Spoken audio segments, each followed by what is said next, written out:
We start with football tonight. 4 young national players have a chance to make a mark overseas in the coming weeks. Under the guidance of national coach and technical director Carl Brown, the players jet off to England next week for a 3-week training stint. Defenders Luigi Hernandez and Donald Solomon, Luigi from Bordentown and Donald Solomon from Cayman Athletics, and striker Mark Ebanks and fellow national striker Theron Wood of Bordentown journey to the UK for trials with Ashford Town Football Club in Middlesex.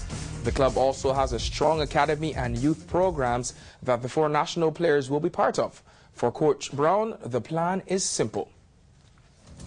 Planning on staying in England, I don't want them to come with me. Don't leave the Cayman Island.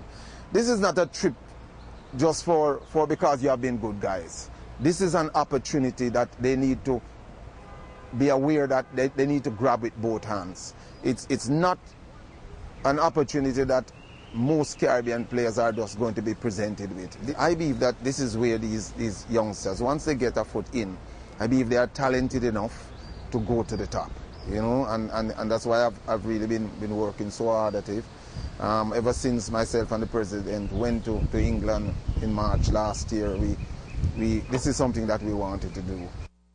The floor players shone at the recent Digital Caribbean Cup in Puerto Rico. Former Jamaican player Jamie Lawrence runs the program in Middlesex and assured local football officials that the players will be open to scouts and representatives from professional clubs, and they'll have the chance to break through into the British League system. To the primary school ranks now we go on. Footballers got back to the pitch this past Saturday. Under-9 and under-11 ballers played in 13 games of the new season. Some of the big winners on the day: Johnny Cumber Primary, Truth for Youth and St. Ignatius. In Group A under-11 division, South Sound Schools under-9 and under-11 teams scored 14 goals in their victories. Cayman Prep and Triple C also won on last Saturday's fixtures. Matches continue this Saturday at 5 venues from 9 in the morning.